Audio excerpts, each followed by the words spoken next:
예레미야 선지자 이스라엘에 나쁜 일들이 계속 일어났단다. 사람들은 점점 더 하나님 말씀을 듣지 않았어. 나라 곳곳에는 더 많은 우상을 세웠단다. 사람들은 우상 앞에 무릎을 꿇고 절을 하고 제물을 바쳤단다. 그러면서 사람들은 또 성전 앞에 있는 커다란 제단 위에 제물을 올리고 하나님께도 제사를 드렸단다. 사람들은 아마 이런 생각을 했나 봐. 하나님을 사랑하는 척하자. 혹시 적들이 우리나라에 쳐들어오면 하나님께 도와달라고 해야 될 거 아니야? 그러려면 하나님께도 제사를 많이 드려야겠지? 적들이 하나님의 성전을 부수는 것을 하나님도 좋아하실 리가 없을 테니까 말이야. 이스라엘 사람들이 생각했던 것처럼 적들이 정말로 쳐들어올 것 같았어. 바빌로니아 왕이 엄청나게 많은 군대를 끌어모으더니 뒤에 있는 나라들을 차례대로 빼앗았단다.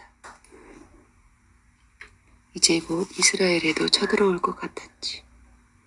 어느 날 제사장들이 성전 앞에 있는 커다란 제단 앞에서 제사를 드린다고 바쁘게 움직이고 있는데 한 사람이 이쪽으로 걸어오고 있었다. 바로 선지자 에레미야였어. 에레미야 선지자는 화가 아주 많이 난 것처럼 보이기도 하고 또 다른 한편으로는 굉장히 슬퍼 보이기도 했단다. 에레미야 선지자가 그 자리에 있던 제사장들과 사람들에게 말했어. 당신들은 지금 하나님께 제사를 지내고 있습니다. 하지만 하나님을 진심으로 사랑하지는 않습니다. 당신들은 하나님 말씀에 순종하지 않고 우상 앞에 절을 하며 우상을 섬겼습니다. 당신들의 하는 일을 하나님께서 모르실 거라 생각합니까? 당신들은 하나님께서 이 나라를 바빌론 왕으로부터 지켜줄 거라고 기대하고 있죠. 이제 하나님의 말씀을 전하겠습니다. 당신들이 계속해서 하나님 말씀에 순종하지 않는다면 하나님께서는 당신들을 도와주지 않을 것입니다. 그 말에 제사장들은 길길이 뛰며 화를 냈단다. 에레미야 선지자가 하는 말이 정말 기분 나쁜 말이라고 생각했거든. 저놈을 당장 감옥에 넣어버려. 다시는 저 따위 말을 떠들지 못하게 감옥에 가둬버려. 제사장들이 소리쳤어. 그 말대로 에레미야 선지자는 감옥에 갇히고 말았지. 얼마 후 에레미야 선지자는 감옥에서 풀려났단다. 감옥에서 나오고 나서도 에레미야 선지자는 같은 말을 계속 전했단다. 에레미야는 하나님의 말씀을 전하는 선지자였어. 선지자는 하나님의 말씀이면 무엇이든지 그대로 전하는 사람이야. 에레미야 선지자가 사람들에게 이런 끔찍한 말을 전하는 것을 좋아했을까? 아니야. 얼마 후 이스라엘에 나쁜 일이 일어날 거라는 사실에 에레미야 선지자의 마음도 많이 아팠단다. 에레미야 선지자는 이스라엘 사람들을 진심으로 사랑했거든. 그런데 시간이 지나면서 아무도 에레미야 선지자의 말을 들으려고 하지 않았어. 그래서 에레미야 선지자는 하나님께서 자기에게 하신 모든 말씀을 모두 적어 책을 만들었단다. 에레미야 선지자의 친구인 바룩이 에레미야 선지자가 불러주는 말을 두루마리 책에 받아 적었지. 두루마리 책은 지금 우리가 보는 책처럼 한 장 한 장 넘길 수 있는 그런 책이 아니란다. 대신 글씨가 쓰인 종이가 돌돌 말릴 수 있는 그런 책이었어. 바룩은 이 두루마리 책을 들고 성전으로 가서 큰 소리로 읽었단다. 거기에 어떤 내용이 쓰였을까? 잘 들어봐. 바빌론 왕이 예루살렘에 쳐들어올 것이다. 그리고 이 성과 성전을 모두 부숴버릴 것이다. 바빌로니아 왕은 사람들도 모두 잡아갈 것이다. 하나님께서는 예루살렘에 사는 우리를 전혀 도와주지 않을 것이다. 높은 신하 몇 사람이 와서 그 두루마리 책을 여호와김 왕에게 들고 갔단다. 왕에게 두루마리 책에 쓰여있는 내용을 알려주려고 말이야. 그리고 왕 앞에서 두루마리 책을 읽었지. 하나님의 말씀을 듣고 여호와김 왕은 지금까지 자기가 한 나쁜 일들을 깨닫게 되었을까? 하나님께 잘못했다고 기도했을까? 하나님께 용서해달라고 말했을까? 아니, 요아김 왕은 오히려 화를 냈단다. 그리고 그 두루마리 책을 불태워버렸어. 그따위 말은 다시는 듣고 싶지 않다면서 말이야. 게다가 요아김 왕은 바룩과 예레미야 선지자를 감옥에 가두라는 명령까지 냈단다. 하지만 군인들은 두 사람을 찾을 수가 없었지. 그때는 벌써 바룩과 예레미야 선지자가 아무도 모르는 곳에 숨은 뒤였거든.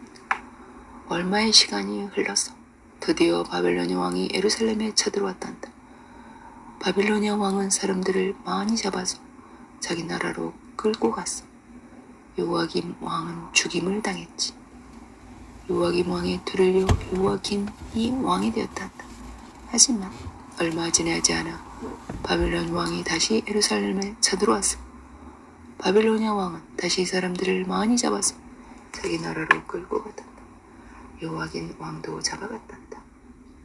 바벨로nia 왕은 사람도 잡아가고 성전에 있는 금과 은으로 만든 물건까지도 다 빼앗아갔지.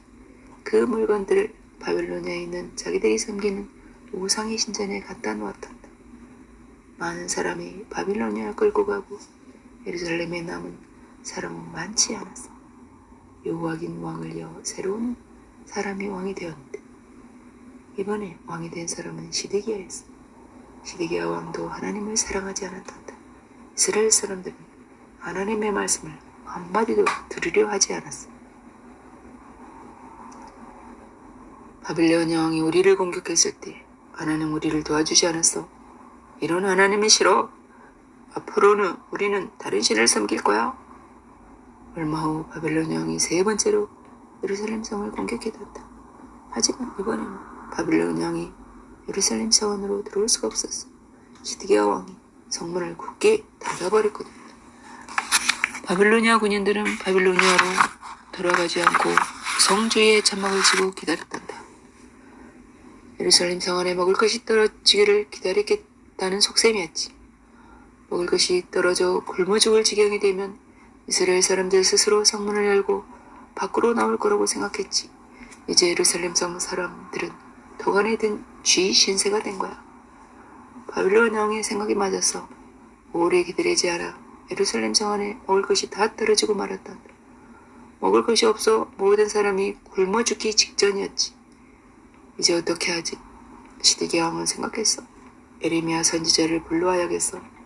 앞으로 우리가 어떻게 해야 할지 예레미야 선지자는 알고 있을 거야. 시드기야 왕은 예레미야 선지자를 불러서 물어보았지. 예레미야 선지자가 말했단다. 바빌로nia 왕에게 항복하십시오. 예루살렘 성을 내주십시오. 물론 이것은 아주 슬픈 일입니다. 예루살렘 성을 빼앗은 바빌로nia 왕은 다시 많은 사람을 잡아갈 것입니다. 하지만 왕께서 바빌로nia 왕에게 항복하지 않으면 더 무서운 일들이 일어납니다. 정말 끔찍한 일이 일어날 것입니다. 이것은 하나님께서 하신 말씀입니다. 그런데 시드기야 왕은 예레미야 선지자의 말을 믿지 않아서 예루살렘 사람들도 예레미야 선지자에게 화를 냈단다. 사람들은 예레미야 선지자를 더러운 웅덩이에 던져버렸다.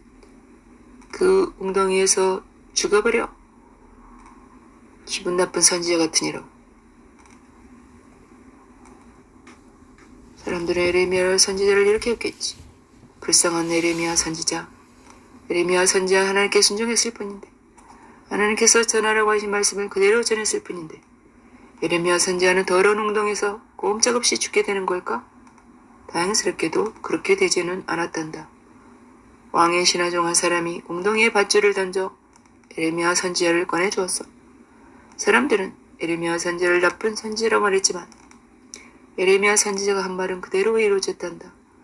바빌로nia 왕은 예루살렘 성벽에 커다란 구멍을 뚫었어. 그 구멍을 통해 바빌로nia 군대가 예루살렘 성 안으로 밀밀듯이 들어왔단다. 바빌로nia 군인들은 집집마다 불을 질렀어. 성전에도 불을 질렀지.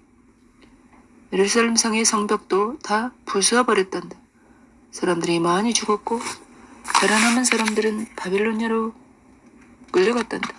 시드기야 왕도 붙잡혀서 바빌로니아로 끌려갔지. 왕이 살던 궁전도 다 불에 타버렸어.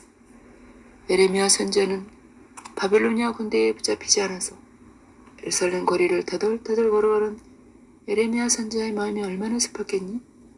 집들은 형체도 없이 다 부서져 버렸어.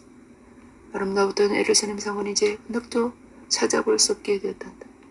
불타버린 성전에 이르렀을 때 예레미야 선지자는 그만 울음을 터뜨리고 말았어. 이스라엘 나라에 일어난 끔찍한 일을 한번 보렴. 이스라엘 민족이 하나님께 순종하고 하나님의 말씀을 잘 들었다면 이런 일이 일어나지 않았을 거야. 오히려 아주 행복하게 살 수 있었을 거야. 예전처럼 예루살렘 성에 그대로 살고 있을 것이고 솔로몬 왕의 아름다운 성전도 부서지지 않고 그대로 있을 텐데, 이렇게 슬퍼하고 있을 때 하나님께서 예레미야 선지자에게 좋은 소식을 전해주었단다. 하나님께서 말씀하셨어. 언제나 이렇게 슬프게 살게 되지는 않을 것이다. 이스라엘 민족은 아주 오랫동안 바벨로니아에 살게 될 것이다. 그것은 너희가 받을 벌이다. 그러나 70년이 지나고 이스라엘 민족은 다시 이곳으로 돌아오게 될 것이다. 그때 너희는 예루살렘 성과 성전을 다시 세우게 될 것이다. 그리고 이 모든 일이 끝나고 너희를 위한 왕이 다시 올 것이다. 새로 오는 왕은 지금까지의 왕과는 다르다. 이 새 왕은 나의 아들 예수다. 하나님의 말씀을 다 들은 예레미야 선지자는 그제야 마음이 조금 풀렸단다. 오랫동안 기다려야겠지만 언젠가는 모든 사람이 행복하게 사는 때가 올 거라는 약속을 받았으니까 말이야.